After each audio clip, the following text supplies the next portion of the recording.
Like, just start with something and start getting success, start to see the results, and then it's gonna compound. It's compound interest, but it's not compound interest on pennies in the bank. Right. It's compound interest on the only asset and your most valuable asset you can ever own, your mind. Right. That there's no better interest to gain.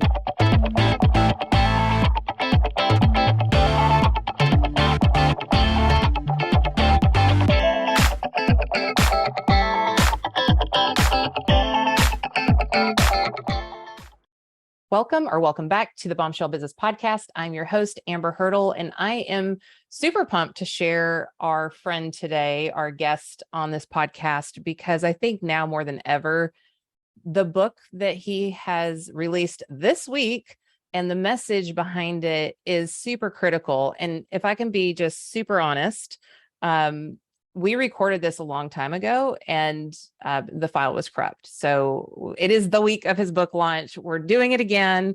And I'm actually quasi grateful, even though I'm making Andrew, have another 30 minutes of his time gone, because the world has shifted yet again, even since we have spoken before. So I've got some new questions, and I think there's some new fears out in the world.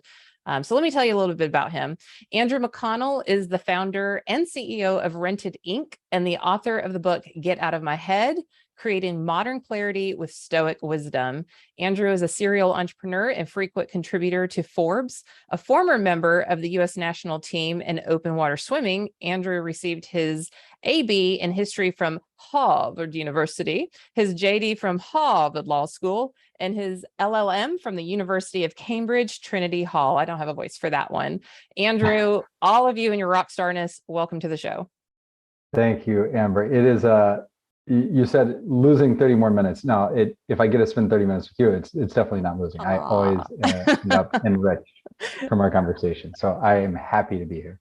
Awesome. Well, I'm super happy. I have a lot of authors on the podcast, but I'm somebody who is somebody who studies Stoicism. One of my books of the past couple of years is The Obstacle is the Way. We talked about that last time. So it might be here now. I know I got it Amazon, but it got delayed and I was like, dang it. So I can't wait to read it. But there's so much going on in the world right now. But you wrote this as a response to some of your experiences. So can you first, before we kind of get into the book and everything, can you take us back to what was going on in your life and what inspired you? You're a vacation rental, highly visible participant in the industry, and you have this company, and then you wrote this book that's not about short-term rentals or vacation rental management or revenue management or anything. What was going on? Yeah, so it's a very good point. It's not tied to the vacation rental industry at all, which I think was a big surprise for people. But it was in early 2020, we got hit by this pandemic that was rolling across the world and starting to come to the US. And so as it got started and we were really locked down, right? You weren't able to see anyone. I went from texting with friends to actually picking up the phone and calling. And guys aren't really typically good about calling and checking in. So I was actually calling and speaking to friends from college. And one of those friends had been in real estate, is in real estate as an investor, had built a big company buying up homes. And we started talking about the rental market for long-term rentals, because the short-term rental market did not exist at that point. So that is not a business I would get into. But this long-term rental market, we're going to have a generation of perpetual renters, because these people got wiped out with the financial crisis. They're getting wiped out right now. They're never going to be able to build the financial wealth to buy their own home. They're going to be stuck renting for the rest of their lives. So this is a really good place to invest. And that idea of a generation of perpetual renters really stuck with me. And I just kept kind of meditating on that. And then I looked up and around at how we were living our lives, and how 10 to 20 times a day, I was checking the Johns Hopkins site on how many cases did we have by state, by country, would look at what the president was tweeting at any given point in time, what somebody posted on social media, or what happened at work, or what might happen at work. And rather than just a generation of real estate renters, I was far more concerned about having an entire society of mind renters. So we were all giving our mind away, the only thing we own or could ever own, right? Like we look at physical assets, even if you're a billionaire, as we've seen with Russian oligarchs, that can be taken away. Sure they can change the rules, that can take it away. Your physical health with a virus, that can be taken away. You can't own your body, but your mind is this thing that you can own. You don't have to build that over time. And yet we end up giving it away to people who don't even know they have it and renting the pieces back for ourselves. And so, wow, that is a way bigger problem. I wonder what exists out there on this problem. And so used the pandemic to go really deep on the subject and study Stoicism and speak to truly some exceptional people and how they've put a lot of these practices into their own lives to great effect. Yeah. And just wanted to share that wisdom and those experiences with more and more people. Yeah, I think, some people are born with a little more grit or resilience than other people, or early childhood experiences shape things as well. Everyone knows my story of being a teen mom, and in my 20s, very early 20s, I came across the book Man's Search for Meaning by Viktor Frankl, and it was about a man who's in concentration camp. And he was starved and like all kinds of terrible things were happening around him and to him. And the whole book is about but what they couldn't take was my mind and my attitude and what I thought. And I was like, if brother can come out on the other side of a concentration camp and say my life is good, I can deal. And that was I'm so glad that I read that so young, because it did shift my mindset significantly. And I go back to it all the time. But to your point, our society now doesn't really promote that. We promote doom and gloom. We promote, pass the buck. We promote, you go on Instagram and everybody's getting their therapy on Instagram now, and it's not all accurate or scientifically proven. There's no philosophy behind it. It's like somebody's opinion. So when you're putting this out into the world, first of all, it's so critical. Right now, at the time of this recording, the Dow Jones has plummeted. Things aren't looking good. We're thinking, we might be heading into a full-blown recession by the end of the year. The real estate market, Q1 next year, Q2 might not be so great. This is what people are saying, and people are afraid. So how do you go from being a mind tenant and renting all of those thoughts that you're reading online and going to a mind owner? Yeah, so I think there's so much in what you just said. You just unpack it all. You go. I'll sit here with my popcorn. To start with, of social media or whatever the medium is, right? Like I don't want to just beat up on one of the most popular mediums right now, but how it's designed, it's not them saying, hey, we're going to promote doom and gloom. It's saying, hey, we're going to react to whatever gets clicks, whatever gets engagement, because that's how we sell ads, is we need engagement, and this is what gets clicks. And it's how we're voting. We're voting with our likes. We're voting with our mind and our attention. And again, not to assert blame here, because this is a big part of what the book gets into, is there's a scientific reason that's what we do. That's how our mind works. Humans have been around for 200,000 years. 197,500 of those years, we were hunter-gatherers living in the savannas. Our brain evolved for one very specific situation. The last 2,500 years, we've been living in civilizations. It's a very different situation. And each year, more data is created than all of human history before that year. Right? It's growing exponentially, and our brains are not adapted to process it. So our natural inclination is to slip into all these bad effects. Like you talk about doom and gloom. Think about it. If our brain can take in 11 million bits of information per second, right? That's what senses, our sight, our sound, smell, everything coming in. Our conscious brain can process 50 bits of information per second. So you're in a savanna. It's a beautiful blue sky. There's giraffes, grazing over there. The wind's blowing, but then there's a little rustling right here. What are we going to focus on? What 50 bits? Probably that rustling.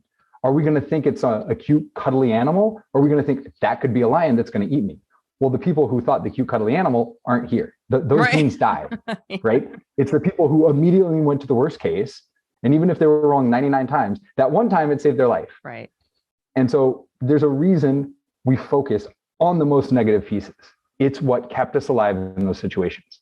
We're not in those situations anymore, but our brain is adapted to focus out of everything else out there on only the terrible things. And so it's too much to ask us to say, oh yeah, I'm just going to automatically go to this, to go to being this positive. You have to put in, you talked about practicing stoicism. You're not a stoic, you practice.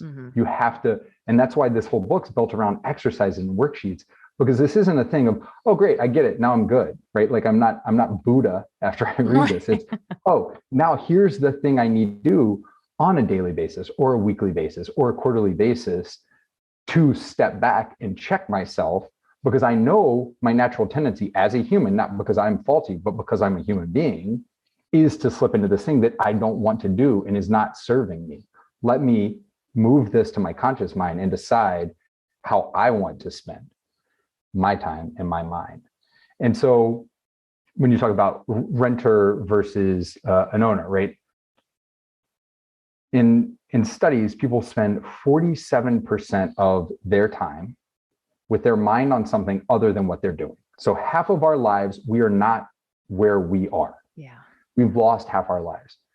Now, we're probably not going to get to 100% fully present. But if you can get to a point where you say, okay, yeah, my subconscious mind, those 11 million bits, every now and then it's going to ping me. And I'm going to get that terrible, oh my God, let me focus on this horrible thing. But I'm going to notice it. And then as an owner, decide, wait a minute, do I want to give my space right now to this thing or do I not? Right? If you're saying the markets are crashing, Dow Jones crashing. Okay, do I want to give my mind to that? Well, maybe if I want to call my broker and sell out, or if I want to just say, no, I'm actually just going to hold. I'm not selling for the next 2 decades anyway, because I'm not going to retire. So I know the long-term hold strategy is fine. That's not a thing I'm going to proactively give my brain to. I'm moving on. Real estate market. Maybe I think about that differently. Let me go do something about it. I'm going to own my preparation for that. And there's a whole worksheet about that, but really trying to separate out, is this something I want to proactively put my conscious mind and time and energy around or not? And if not, deciding for myself as an owner, where do I want that proactive time and mind? I love that. And I love the word that you used, observer, to be an observer. My therapist of many, many years, she always puts her hand up over her head and says, Amber, are you being an observer of your life? Like, can you just non-judgmentally come up here high level and look at what's happening and observe it and just be curious about it? And that sticks with me. And everyone thinks I'm just like rainbows and sunshine all the time, and I never have any problems, because I am inherently a positive person. A lot of learned behaviors. It's not, to your point, you're designed to think somebody's dead in the ditch when they don't call. But the other morning I woke up, I haven't gotten a lot of sleep. I was dog sitting my grand dog. Whew, puppy. And sweetest dog ever, in terrorizing stage right now. And I woke up and I knew, well, I'm anxious and I have clinical anxiety. I'm anxious right now because my body isn't getting what it needs to not be anxious. And there are some crazy things happening in the world. And my brain, it wasn't going to the economy or anything, but my brain was going to a place that was negative. And I had to stop myself. This is first thing in the morning. Like, that would have set the tone. I had to stop myself and just say, what's a better thought than this? Like, I'm observing that I am consciously doing this. What's a better thought than this? And then I started thinking about that. And then midpoint of that, I'm like, okay, well, what's an even better thought of this? And then I just kept going until, like, gradually I was back to appreciation and gratitude and excitement for what was coming in the day. Even if I knew that there were some hurdles to jump over, that process of being observant has been such a powerful part of my journey. And, I'm a bad mamma jamma with nads of steel these days. And I'm not saying that to pat myself on the back. I'm saying because I've been through some shiz and come out on the other side repeatedly. And that resilience is so important to even, to flourish in this life. Well, I think somebody who might not know you as well, right? They see the sunshine, like they think, oh, it's easy for her. But then if they follow you, like you're very good about sharing the process. Gertrude doesn't go away. That's right. It's just you notice when she's coming in and you decide, okay, do I want to have a conversation with Gertrude right now or not? No, Gertrude, this isn't your time. This is mine. I hear what you're saying. Maybe I'm going to allocate some time to get into that because maybe there's some things I need to resolve there, but that time's not right now. Yeah. I'm going to go to this other piece. And for those of you who are listening for the first time, you're not familiar with me or my work, like we have our own language in the bombshell world.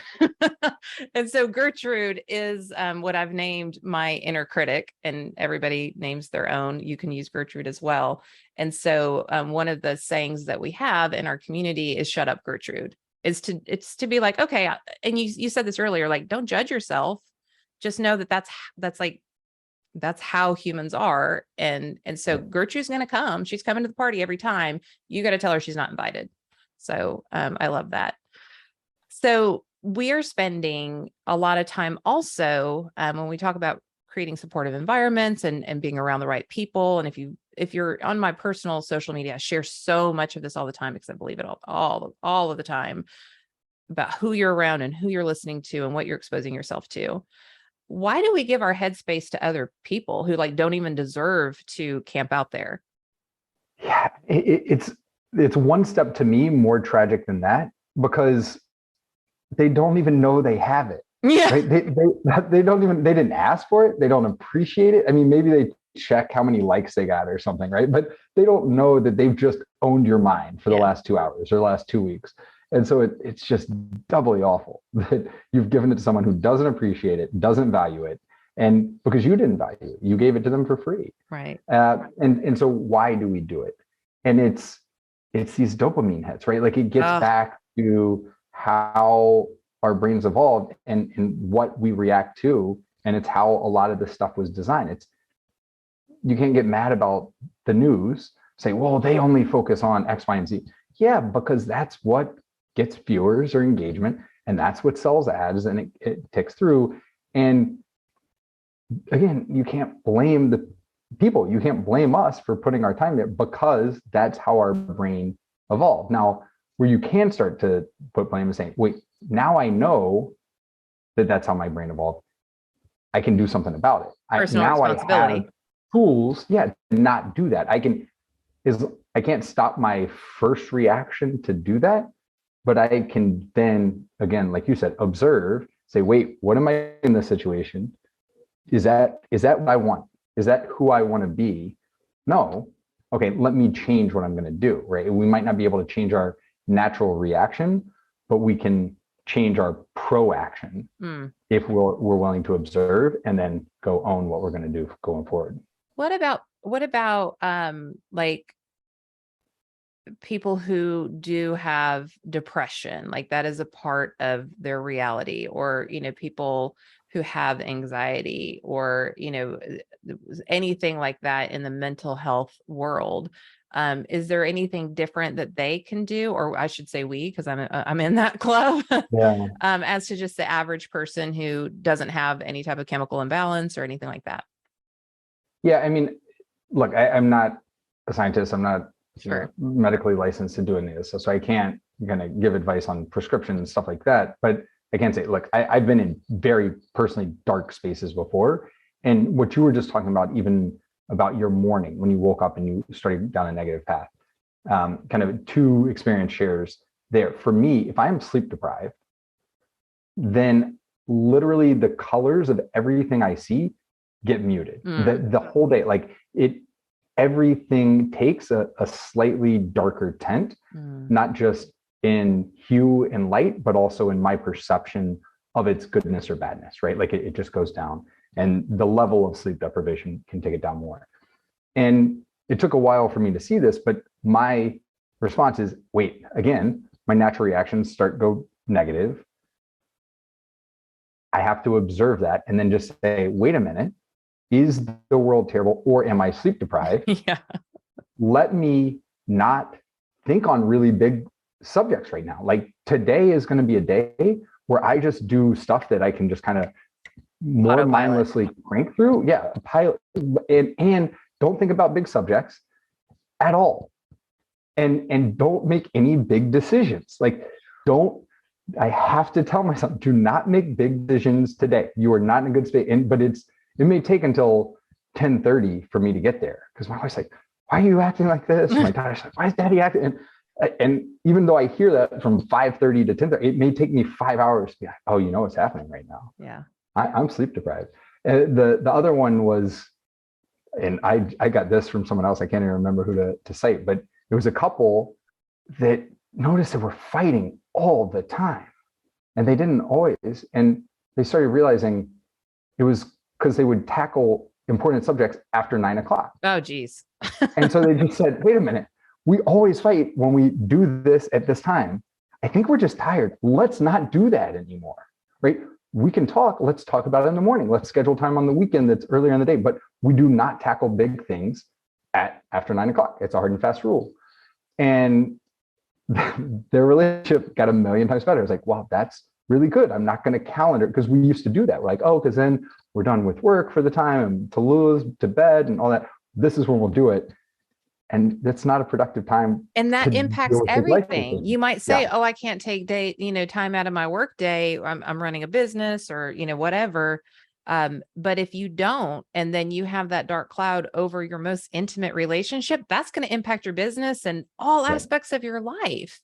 And I think that's what I love about your approach to everything, Andrew, is you're not asking anybody to do some crazy heavy lift. You're not like, I need you to, switch and suddenly you're enlightened. And, like you said, I'm like a Buddha or a monk or something like that. You're just like, hey, this one little tweak, like this one little tiny mind shift just for today. I'm not even asking for tomorrow, but just for today. What if you did this instead and see what happens? Actionable. Right. Try it on, practice it. Yeah. Practice. And are you seeing differences? I mean, you brought up that you're a bad mama jama because you've been through it and you've gotten through it, right? So you build up that confidence because of the success, right? And so that's a little bit with these exercises, like just start with something and start getting success, start to see the results, and then it's gonna compound. It's compound interest, but it's not compound interest on pennies in the bank. Right. It's compound interest on the only asset and your most valuable asset you can ever own, your mind. Right. That there's no better interest to gain. Yeah. And, I just got off my group coaching call for the Velvet Machete Leadership Society. And one of the things I shared at the end was, because there's a lot of people when they come into a group coaching program, they're like at this uncomfortable place where they've been here and that's not where they want to be anymore. And they know they want something different, but they're not hyper clear on what that is. And there's friction in that when you're becoming and you're evolving. And every time you elevate, there's always some friction to work through in order to get to that space, because you're dealing with so much change and internal perception and self-reflection, all that kind of stuff. So, and maybe some external dynamics too, because other people might not like that you're evolving. And so what I shared with them is, there is power in contrast in all things, but especially when you're talking about mindset and becoming as a human, because it's in that contrast of recognizing I don't want this, which means now I have to decide and take responsibility for what I do want. If you don't want this and you continue to stick with this, that's on you. Right. Yeah. And that concept of adult responsibility and owning, can you expand on that? Because I think that's another place where you really shine. And maybe this kind of emerging generation could use hearing a little tough love, maybe. Yeah. This is something I heard, the actual phrasing of it after I wrote the book, after I went to press. So I didn't get to put this in there, but it's this idea of, if you don't know where you want to go, likely you're going to get there, right? And I say it to my daughter all the time, right? Like kids of, well, they were doing it. And if you're not going to be the driver of your own life, who have you outsourced that to? Like even in Uber, you're putting a destination. You don't just hop in a random car and be like, let's go somewhere. Wherever you want to go today. That's not how you live your life. Why would you let your mind live like that? Yeah. And so people say they don't have time. No, I'm too busy. I don't have time to think about this. Like, what do you have time for if not this? You don't have time not to do this. And it's the proactivity, right? So one of the early exercises, I actually just today with my team was working them through this, is this concept of zero-based calendaring. So with financial budgeting, with private equity funds and others, instead of taking your budget and saying, well, last year we spent this, and so next year because of inflation, it's 3% more, or current inflation, it's 35% more, whatever the inflationary environment. Instead, what they do is they say each new period, you blank slate. You have to build from the bottom up of, to accomplish what we want, here's what we need. It doesn't matter what happened in the past. It's where we're going to go from here. And I do the same with my calendar, because your calendar, where your time is, should be where your mind is, and that's your life. What is your life if not accumulation of your days and weeks? And so how much of my life do I want to spend sleeping? Do I want to spend with my family? Do I want to spend working? Do I want to spend eating and exercising or with friends, right? And if you add it all up and it's more than 168 hours a week, okay, I need to go cut. I need to figure out what are my true priorities? What can I do? What has to give and take? That's one step of, okay, here's the life I want. But then you have to actually hold yourself to account. Right. So every Friday, I have 45 minutes on my calendar that's blocked where I review the next week. And I use different Calendlies to say, okay, I said, this is how much time I want with my internal team. Great, it's blocked, and that goes to the team, and they get a book with that. Okay, here's how much time for external prospective customers or existing customers, and they get different links, and there's different allocations of time. There's the 90-minute with my daughter where computer's off, phone's turned off, nobody can get a hold of me. I'm there with her, right? So it's very, very present. And so just being really true to that, but you can't be true to it if you know what it is. If you don't know what you want it to be, why would you think someone else is going to design the best life for you? Yeah. No one cares. That's right. And even if they say they do, we're all hardwired to operate in our own best interest. Even those of us who have been like certified martyrs, right? I mean, if I'm helping you, it's ultimately because I feel good helping you. I mean, it always comes back to that. Well, and they're helping you based on their understanding of you. Right. And if you don't understand what you want, how can they possibly have the right understanding of what you need and want? Yeah. Only you can do that work. And it takes less time than you think. It's going to take you way more time not to do it.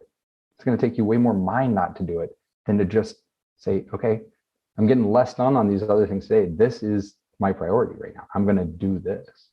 And as you talk about that too, I think about how much we allow other people to get under our skin, how much we think and we fester over things about people who probably aren't thinking about you. And, that was another, because most of us care about other people or what they think, or if we got wronged or whatever. And, that's certainly something I'll always be working on, as we all will. But recently I had someone who, I never shy away from saying, most of the time I'm velvet machete. Sometimes I'm too velvet. Sometimes I'm all machete. You don't want that side of Amber. And if you've gotten that side of Amber, you have done something wrong. But there was I just kind of pulled away from some relationships because they weren't good. And that was not a good people environment for me. Yeah. And whatever for them, whatever, how they want to live, that's fine for them. But for where I was in life, it's not what I needed. So no judgment. Right. And so it was recently brought up, well, we didn't want to approach that because of the animosity Amber has. And I was like, I literally haven't thought about them at all. Right. It's interesting how they were thinking that I had these thoughts in my brain about them that were completely non-existent because I'm not I'm not renting my head to them. Absolutely not.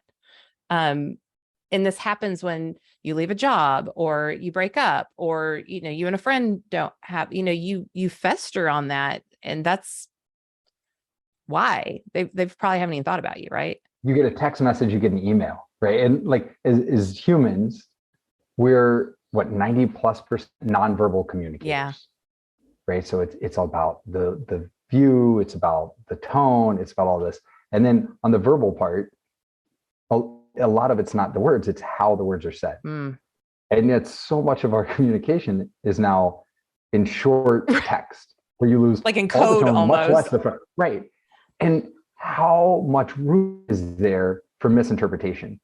And then for manifesting constantly, just revisiting, well, what do they mean by that? Right. Well, maybe pick up the phone and ask them, right? Like, Clarify. Here's the story I'm telling myself based on what I'm reading.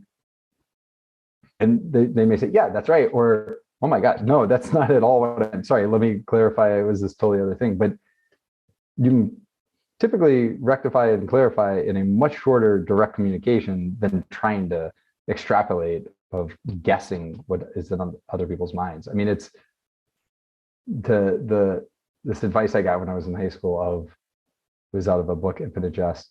You would care less about what other people think about you if you realized how little they actually do. So good. Because they're so busy thinking of themselves. They're like, these people were so worried. Oh, the animosity of Amber. Like, Amber moved on with her life. Like, yeah. Amber owns her mind. Amber has been all over the gone. country and is traveling and setting up a house. I'm taking care of 10.5 acres. I've got a dog. I have 2 adult kids, like 5 siblings. My parents. I mean, like, where do you think you fit into all of this? Just so crazy. But I love what you said. I think this is something very tactical that our listeners can take. And that is the story I'm telling myself is what is the truth. Can you expand on that just a little bit of like what we're doing in that? Yeah, I actually, my roommate from college was out visiting this past weekend. And we were talking about how humans crave narrative, right? Even when there's not a story there, we create the story. We really need the story behind whatever's happening. And in the absence of information, we'll just start filling in blanks and create these crazy, crazy stories. And so instead of saying, hey, you're doing this, you meant this, we say, well, the story I'm telling myself about what happened is this, because you actually don't know any of those things. Like, let's pull back what's true. What's true is I am now telling myself this story. Is that actually reality? And chances are you're missing 80% of the information. You're missing all the context that they had that they forgot to convey to you or assumed you had, and you can get that clarified. But if you start from an accusatory place of you did this, you tried to make me feel like this, you're probably not going to get as good of an engagement from the person. They immediately go on the defensive because you've gone on the offensive, and it doesn't have to be offensive. You're just saying, I'm creating some stories in my head right now. Can we talk about them? And that goes back to that same principle of curiosity. It's like, oh, I made up this story. Might be true, might not be true. I'm curious what the truth is. Let me go to the source. But we, as you know, most people, and this is when, you know, when I'm working with people on personal branding or leadership in an organization to have a healthy employer brand, one thing that if people are not wired, and you know, I do assessments in psychoanalytics, some people are wired to avoid conflict. And then you have people like me who see it as creative conflict. Like, I'm going to confront this so that we have the truth out there. We're all on the same page. We can keep moving forward. It doesn't bother me, but a lot of people do. So do you have, for the people who are not, you know, super, you know, blunt, aggressive, straightforward, whatever, what are your best suggestions for somebody who is feeling internal conflict, but they're afraid to simply ask, you know, beyond like I'm telling myself this story? Like, let's just say they're in a work environment and they're uncomfortable with what's going on, but they're afraid to bring it up. Like, what would you say to them to get that headspace right? Yeah, I mean, one of the words used earlier that I think is relevant here is friction, right? And if we're shying away from that friction, St. Augustine had this quote of, friction polishes the stone, right? Like you get a rough diamond, it's not shiny and polished and all this. It is the friction that actually gets you to that beautiful end state. And so you think it's uncomfortable now, but would you rather deal with the 5 or 10 minutes of discomfort, or the next month or next 2 years because you didn't actually address it. So play it forward. What do you want? Oh, I want to be comfortable. Okay. Do I want the pebble in my shoe for the next 2 miles? Or do I want to stop now, get uncomfortable, take the shoe off, get the pebble out, and then go about my walk? Yeah. Really think about what you want. Don't just default to what's happening. Don't just default to where your subconscious took you, but notice what's happening and then ask yourself, what do I want? What life do I want? Where do I want to end up? And then start backing out. How do I get there? Yeah. So good. And I should add too, like, I'm not patting myself on the back because Lord knows sometimes I can be too blunt. I could be too straightforward. I can make people uncomfortable because I forget that I'm fine with conflict and not everybody is, and I can overstep there as well. So I don't want to make it sound like everybody should just, go for the jugular every time. Everybody's got to have learned behaviors for us all to coexist together. So as we wrap up, and I'm so excited to get this book. I hope that I got 2 deliveries today. I'm hoping that's one of them. What would you say is like that parting piece of advice or that overarching advice now that you've written a book, which y'all is a Herculean effort? I mean, geez, Louise. Now that you've talked about it a lot in media and podcasts and that sort of thing, now that you've shared it with friends, what is really bubbling up for you as like, if you could just do this one thing? Yeah, it would be to pick one thing. So there's 13 things in the book, right? Exercises of, hey, there's this concept and here's how to work to address this one issue. And not all of them are going to be as immediately resonant to you as others. And if you look at all 13, it's like, oh, it's impossible, right? I'm not going to do anything. Having too much excuse to have nothing. Right. And so it matters far less what the one thing is than that you actually pick one thing and start doing it. Because back to getting those early wins, getting that confidence of, wait, I can do hard things. And when I do hard things, I get stronger. My life is better. Just start somewhere. There's a book Tim Ferriss did, The 4-Hour Body. Yeah. Which is this 900-page tome, right? Like it's so intimidating. It's so intense. But it's broken into these 25 to 30-page modules. And it's how to lose 30 pounds of fat in 30 days without exercising, how to put on 30 pounds of muscle in 30 days with 4 hours in the gym. They're very discrete chunks. So you can dip in and out of like, oh, here's actually the thing how to prevent back pain. Okay, let me go read those 25 pages and those exercises. That's the thing I'm going to do. And that's really very much how I try to build this of, oh, is it I have an issue of running my mind to other people? Is it I have an issue running my mind to events and circumstances outside of my control, what the Dow Jones is doing, what the real estate market might do? Or, the biggest, and this is most people's problem, am I running my mind out to different versions of myself? Is it Gertrude? Is it the life I wish I had? Is it what I should have done in the past? And so those are the 3 big sections, and then each have subcategories within with, okay, here's why your brain works like this. Here's how you can overcome it. Here's some illustrations from Dr. Bernice King, Martin Luther King, from the founder of DocuSign, from the head of recruitment and training of the Navy SEALs, people from artists, founders, and people all different aspects of life who take these things and put them into practice to just accomplish incredible things. So you see what it looks like, and then it says, okay, now how do you do it? Here's the exercise. So just take one, right? Like don't sit down and just speed through the book. Like just start with one. Yeah. So good. I actually got like goosebumps when you started talking about running your mind out to different parts of you. And as you know, I've gone through tremendous change in the past year.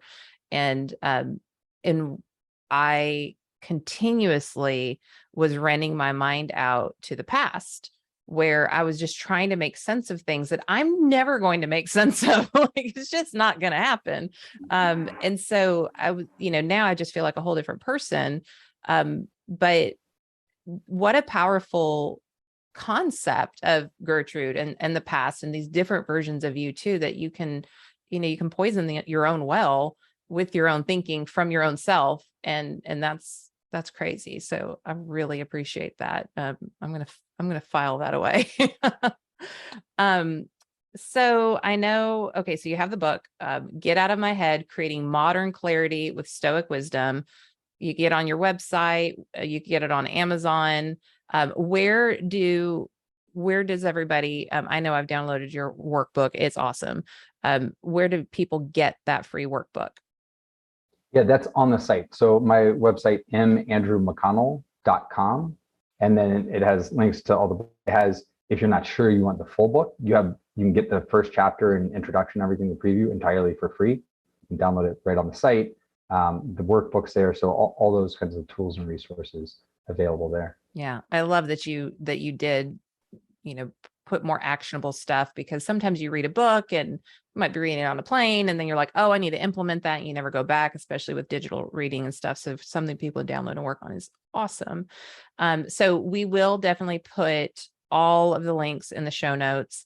And then also I'm really hammering on my bombshells to connect with people on LinkedIn, follow Andrew. If you like what he's talked about on the show today, guess what? There's more of that. I get his stuff in my feed all the time. There's more of that on LinkedIn. So if this is important to you, make that connection, in Twitter as well, and Instagram, connect so that your feed is full of this and not of the other stuff that is renting your brain potentially. Andrew, thank you for take two, and also for sharing your wisdom and your experience and your insights with our audience. I really, really appreciate it. It's been an absolute pleasure. The one thing I will add is, if you're listening to the podcast, chances are you like listening. And so the audiobook is also available. Fantastic. So if for those that prefer to get their books that way. Yeah, I am a power walker who does love to listen to books while I'm walking. So when it's not gangster rap, it's usually some personal development book. They're the same thing. Yeah, same thing. So bombshells, please take this to heart. My entire mission statement for my company is empowerment and business mastery, because I don't believe that we can really master the things that we are capable of unless we have a sense of empowerment to be able to do it. And this book is going to help you empower yourself and to take charge of your life and your thoughts and your experience. So if you haven't given us a rating and review, please do that, so that we trick all of the algorithms to show this to more people who need it, and to hear from amazing guests like Andrew. And if you're watching on YouTube, give it a like. Let me know. Email me, amber@amberhurdle.com. You guys know I respond. Let me know what really stuck out for you, and I'll share that with Andrew if I get that feedback. And I will see you on the next episode. Thanks for listening to the Bombshell Business Podcast. Visit amberhurdle.com for more resources like show notes, and check out thebombshellbusinesswoman.com to grab my book and download the free bonuses.